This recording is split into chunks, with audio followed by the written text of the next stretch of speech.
Over a half-century worth of history is tough to pack into just one book when you're talking about hip-hop. This ever-evolving genre has had a tremendous impact, not only on music, but also on culture. While you can't expect just one book to cover everything, you can at least get an in-depth perspective by reading about hip-hop through the words of someone who's lived its history and made it his life's work. Hey, it's Matt. Today on Loud Lit, we're covering Hip Hop is History by Questlove of The Roots. It's a fun and educational book that gives a unique perspective of the genre.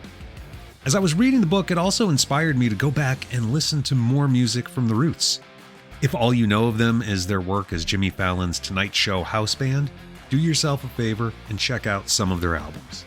The Roots have been around for many years, delivering a style that has a wide appeal for a variety of hip-hop heads. And don't forget to do your online book buying at the Loud Lit Bookshop page. Click the link in the show notes to support this show as well as independent booksellers. And that applies to any book you order, not just the ones I review. All right, now let's dive in to Hip Hop is History. Hip Hop is History finds Questlove and co-author Ben Greenman taking us on a journey through the first half century of this culturally important music genre. Questlove theorizes that hip-hop goes through a major change roughly every half-decade, so each chapter focuses on a distinct era broken into 5-year increments. 1979 to 1982, 82 to 87, 87 to 92, and so on. It may not be a perfect system, but it does help contextualize hip-hop shifts in style and how they were influenced by, and in turn influenced, the culture and politics of each era. This book doesn't pretend to be the definitive history of hip-hop. Questlove acknowledges that hip-hop's history is, at least in part, revisionist.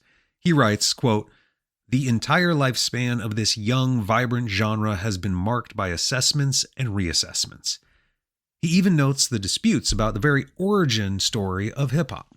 This may frustrate music historians, but Questlove finds and conveys excitement in the reality of the ever-changing nature of this art form and the way we think about it. If your hip-hop entry point was later than the 1980s, Questlove packs the book with essential listening. Of course, he discusses the importance of Run DMC and LL Cool J, but he also recognizes the importance of artists like Lady B and Spoonie G, early contributors whose names and songs should not be forgotten as time marches on. The book strikes a perfect balance of acknowledging lesser-known influencers and discussing the crucial moments of more popular acts. For example, Questlove is not too cool to talk about DJ Jazzy Jeff and the Fresh Prince. After all, they had the first video shown on Yo MTV Raps. But there are plenty of other rappers you may have missed that get well-deserved attention here. Hip Hop is History is more than a collection of facts that we could cull from Wikipedia. Questlove recounts the genre's timeline from the perspective of a lifelong fan. Granted, he's a fan who sold millions of records and won multiple Grammys. Still, he tells personal stories that convey a sense of nostalgia any reader can relate to. What I found most relatable is his admissions of struggling to connect with newer music as he got older. As I can attest to now that I'm in my 40s, it takes work to keep up with and truly understand music made for a generation I don't belong to. In one chapter, Questlove writes, 10 years earlier, every other record I heard changed my life. The numbers weren't quite that high in 1998, but it was the last year I truly believed in hip-hop. It's shocking to read a line like that from someone so ingrained in the genre's fabric. In fact, 1998 was just 1 year prior to the Roots' most acclaimed album, Things Fall Apart. But Quest wasn't just worried about getting old.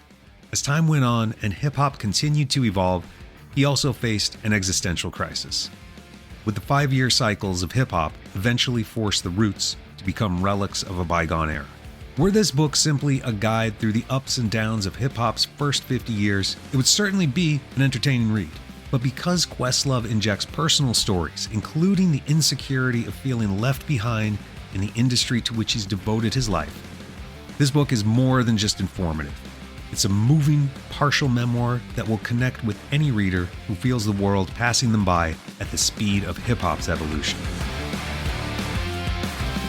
Thanks for listening to Loud Lit. If you like this episode and want to hear more, please subscribe and leave a 5-star rating and review. And if you want your own copy, Hip Hop is History, or any other book, click the bookshop link in the show notes. When you do, you'll be supporting Loudlit as well as independent booksellers. Until next time, keep reading, keep rocking.